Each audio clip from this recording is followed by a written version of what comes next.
समाज में धर्म के झगड़े चल रहे हैं, हमको क्लासरूम में बैठ के सेटल करना पड़ेगा कि ये बच्चा जब जाए तो उन धार्मिक झगड़ों में शामिल ना हो पाए। इवन को इन्फ्लुएंस भी करने की कोशिश करे तो उसको क्लैरिटी है, उसको इंटरनेट पे व्हाट्सएप पे भी कोई ऐसा मटेरियल मिले तो उसको क्लैरिटी रहे, नहीं नहीं I have understood it, this is rubbish, that we have to prepare for.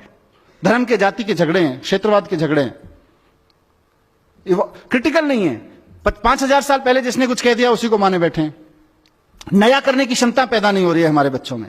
आप देखिए कितने बच्चे हैं जो नया पैदा कर सकते हैं, नया सोच सकते हैं, क्योंकि नया करने के लिए रिस्क चाहिए, रिस्क लेने की क्षमता चाहिए, और रिस्क लेने की क्षमता हम लोग नहीं पैदा कर पा रहे हैं बच्चों में। क्योंकि हम जब पैदा कर पाएंगे तो हमारी क्लास में पढ़ने वाले 40 बच्चों में से कम 38 के बीच होनी चाहिए।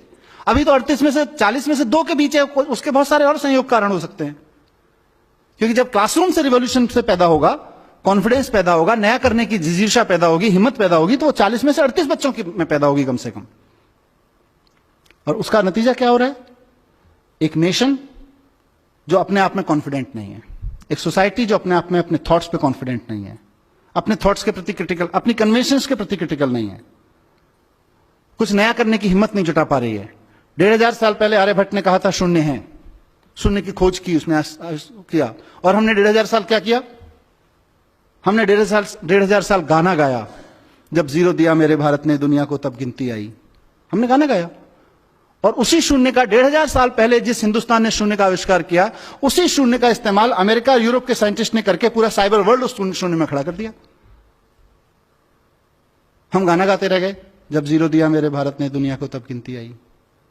उन्होंने साइबर वर्ल्ड खड़ा कर दिया। आज वो ट्विटर चलाते हैं, फेसबुक चलाते हैं, गूगल चलाते हैं, यूट्यूब चलाते हैं, हम अपने लड़के लड़कियां नौकरी करने भेजते हैं उनके यहां पे,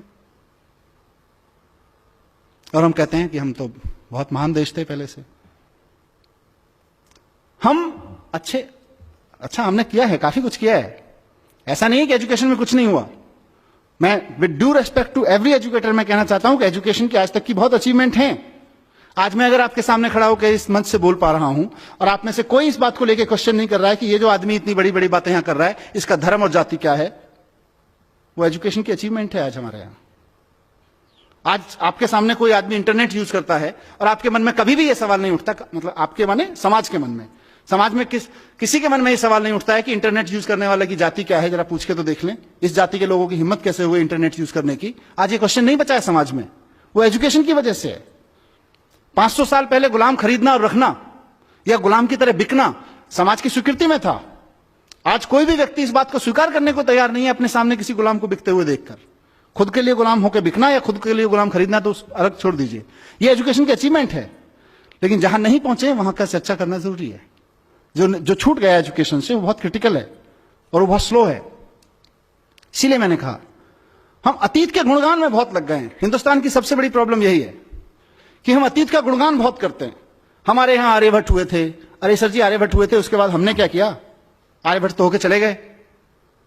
मुझे कई बार लगता है कि अगर आइंस्टाइन हिंदुस्तान में पैदा हुए थे तो हिमालय में एक मंदिर बना देते हम लोग उसका, और समझा रहे होते अपने बच्चों को 14 कोस की परिक्रमा है, सीधे चले जाओगे, पेट के बल लेट के जाओगे तो जल्दी साइंस समझ में आ जाएगी। पैदल जाओगे तो इतने दिन लगेंगे साइंस समझने में, हेलीकॉप्टर से चले गए तो इतने दिन लगेंगे साइंस समझने में। मैं किसी धर्म और किसी मान्यता का अपमान नहीं करना चाहता हूं, उनकी सबकी एक साइंस है। हमने अपनी साइंस के चक्कर में वो साइंस भी खो गई। हम सिर्फ 40 रट रहे हैं, आइंस्टाइन 40, आर्यभट्ट 40, और हम 40 का देश बन गए हैं। हम नया सोचने की क्षमता खत्म कर दी है। तो मैं इस सभा के माध्यम से, जैसा मैंने शुरू में कहा कि एक बहुत बड़ा स्वार्थ मुझे यहां पे खींच के लाया है, और मेरा वो स्वार्थ है साथियों, मेरा एक सपना है कि इस देश की पॉलिटिक्स में एजुकेशन एक बड़ा मुद्दा बने, इस देश की सोच में एजुकेशन एक बड़ा मुद्दा बने। मैं एक ऐसे दिन का सपना देख रहा हूं कि हमने बड़े बड़े तरह के इलेक्शन देखे हैं। हम आ गए तो गरीबी हटा देंगे, हम हटा गए तो हिंदुओं को राज दे देंगे, हम आ गए तो मुसलमानों को राज दे देंगे, हम आ गए तो सिख इनका ये कर देंगे, उनका ये कर देंगे। हमने अलग अलग तरीके के अलग अलग रीजनल विज़ावी नेशनल इलेक्शंस में अलग अलग मुद्दे देखे हैं।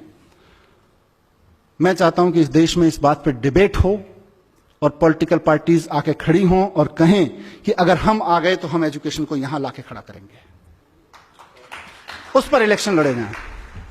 गलत सपना तो नहीं देख रहा जी?